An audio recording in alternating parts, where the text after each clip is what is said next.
Hello and welcome to this instalment of Talkin Trim. I'm Jonathon Skinner and today we are looking at the headrest units for the Jaguar E-Type range.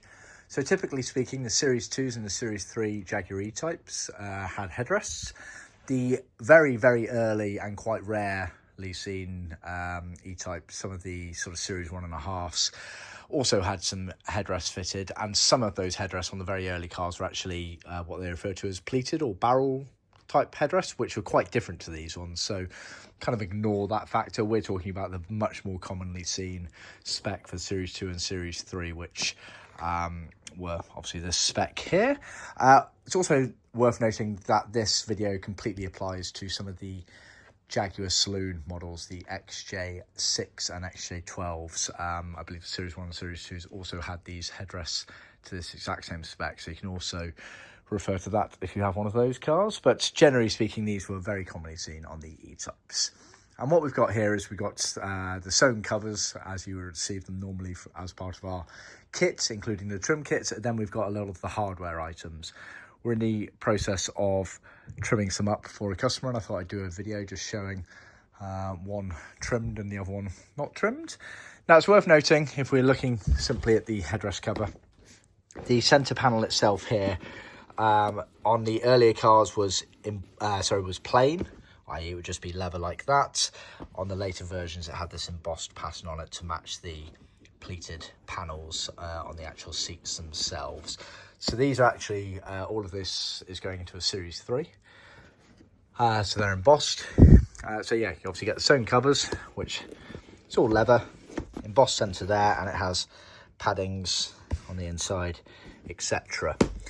Then hardware-wise, you've obviously got the moulded seat foam there with the slot in it for the Spade.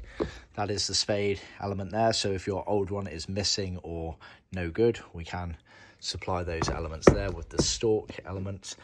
Then this is the underside plates here, which was, for a lot of the cars, which was black.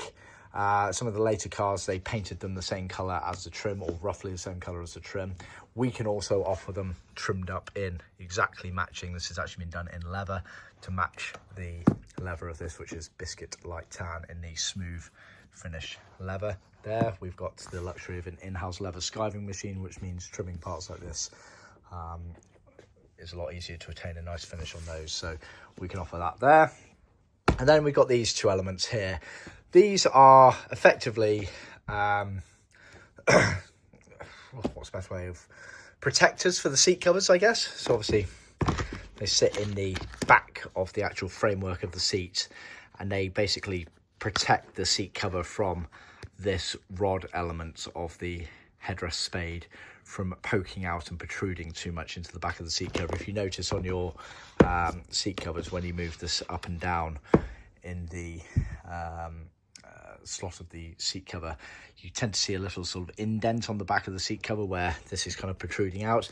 These are there to kind of protect the seat cover from any of the damage of this element of here. Not needed on, I believe it's the Series 3s, because the Series 3 incorporated a kind of element into it where you didn't necessarily really need that, but for the earlier Series 2 models, they are useful. And then you've got these parts here, which are seatbelt retainers.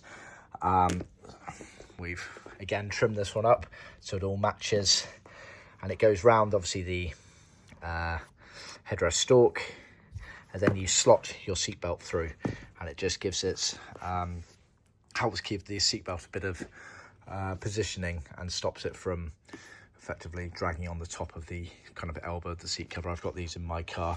They work pretty well. I wouldn't say they're glorious in that regard. For complete clarity, they are something that we do buy in, and so it's unfortunately not down to us on the overall design of these, and I have fed back to them to see whether they're willing to update it, and so far not so much.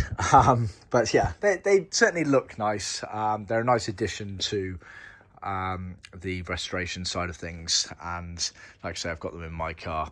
You just have to keep on putting the seatbelt back into them at different points. I tend to just use them when I'm parked up at a show or something like that, and it's just a nice way of keeping the seatbelt completely off the elbow shoulder area of the seat cover, and just stop that sort of friction element of things. So a nice addition, if not 100% correct and useful. Then obviously what we've done here, the customer has asked us to just do the hard work for him. So we've used all aftermarket parts here, and we've fully trimmed up the headrest unit there, ready to install into his car. So that's good to go. So that's always an option as well if you prefer. So yeah, just thought I'd do a quick intermittent video before we go trimming up the other side. Thought it's worth a little gander. So hope you found that useful. Please remember to like, subscribe and share with other classic car enthusiasts out there, and I'll see you next time.